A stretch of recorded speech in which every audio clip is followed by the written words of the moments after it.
ಓಂ ಶಾಂತಿ. ಶಿವನ ಫರಿಷ್ಠೆ ಭಟ್ಟಿಯ 5ನೇ ದಿನದ ಯೋಗವಾಗಿದೆ. ನಾನಾತ್ಮ. ನಿನ್ನೆ 10 ಅಡಿ ಅಗಲದಷ್ಟು ಇರುವಂತಹ ಸೂಕ್ಷ್ಮ ಶರೀರವನ್ನು ನೋಡಿದ್ದೆ. ಇಂದು ಅದೇ ಯೋಗವನ್ನು ಮಾಡುತ್ತಾ ಈ ಸೂಕ್ಷ್ಮ ಶರೀರವು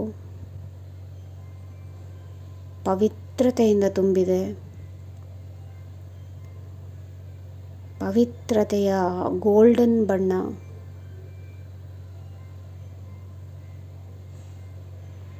ನನ್ನಿಂದ ಹೊರಹೊಮ್ಮುತ್ತಿದೆ ಎಂದು ಭಾವಿಸುತ್ತಾ ಕುಳಿತುಕೊಳ್ಳಬೇಕು.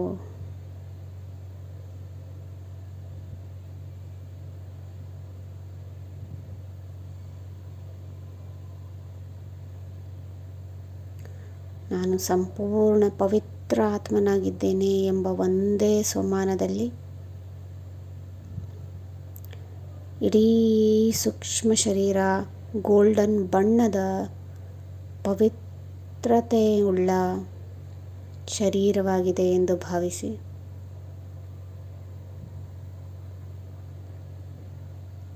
ಸೂಕ್ಷ್ಮವತನದಲ್ಲಿ ಬಾಪ್ ದಾದಾರವರ ಸಮ್ಮುಖದಲ್ಲಿ ಗೋಲ್ಡನ್ ಬಣ್ಣದ ಫರಿಷ್ಠೆ ಕೂತಿರುವುದನ್ನು ನೋಡಿ.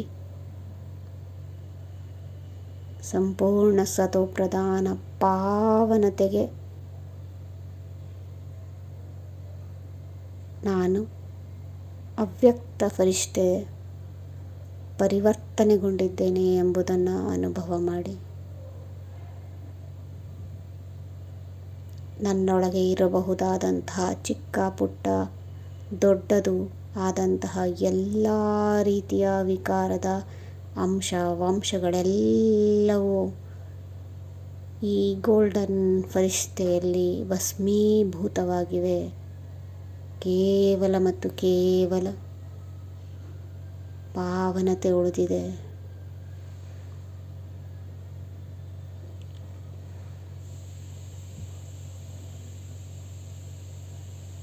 ಬಾಪ್ ದಾದಾರವರ ಕೈ ಗೋಲ್ಡನ್ ಫರಿಷ್ಠೆಯಾದ ನನ್ನ ಮೇಲೆ ಇಟ್ಟ ಬಳಿಕ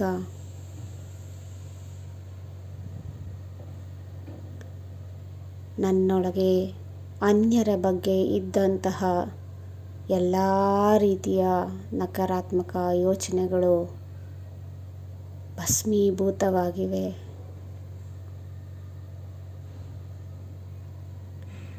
ನಾನು ಎಲ್ಲರ ಬಗ್ಗೆ ಈಗ ಕೇವಲ ಆತ್ಮೀಕ ದೃಷ್ಟಿಯನ್ನೇ ಇಟ್ಟುಕೊಂಡಿದ್ದೇನೆ ಎಂದು ಭಾವಿಸಿ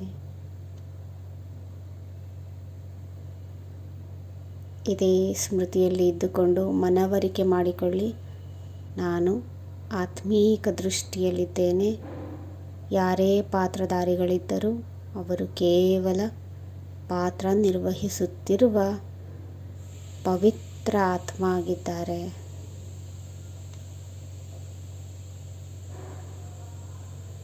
ಇದು ಇಂದಿನ ಯೋಗವಾಗಿತ್ತು. ಇನ್ನು ವ್ಯವಹಾರದಲ್ಲಿ ಕೂಡ ಯಾರನ್ನೇ ನೋಡಿದರೂ ಕೂಡ ನಾನು ಹೇಗೆ ಸ್ವರ್ಣಿಮ ಬಣ್ಣದ ಗೋಲ್ಡನ್ ಬಣ್ಣದ ಫರಿಷ್ಠೆಯಾಗಿದ್ದೇನೆ, ಅವರೂ ಕೂಡ ಗೋಲ್ಡನ್ ಬಣ್ಣದ ಫರಿಷ್ಠೆಯಾಗಿದ್ದಾರೆ ಎಂಬ ದೃಷ್ಟಿಯನ್ನೇ ಇಟ್ಕೋಬೇಕು. ಆ ಗೋಲ್ಡನ್ ಫರಿಷ್ಠೆಯ ಭ್ರುಕುಟಿಯಲ್ಲಿ ಇರುವ ಆತ್ಮ ಅವರು ಎಂದು ನಮ್ಮ ದೃಷ್ಟಿಕೋನವನ್ನು ಬದಲಾಯಿಸ್ಕೋಬೇಕು.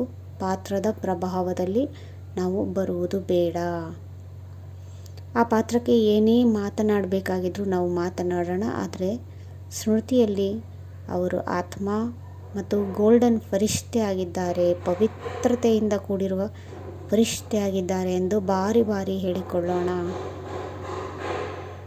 ಇದರ ಜೊತೆಗೆ ಎಂದಿನಂತೆ 21 ಬಾರಿ ಅನುಭವದ ಜೊತೆಗೆ ಅನುಭವವನ್ನು ಮಾಡಿಕೊಳ್ಳುತ್ತಾ ಸ್ವಮಾನವನ್ನು ಬರೆಯೋಣ. ಓಂ ಶಾಂತಿ.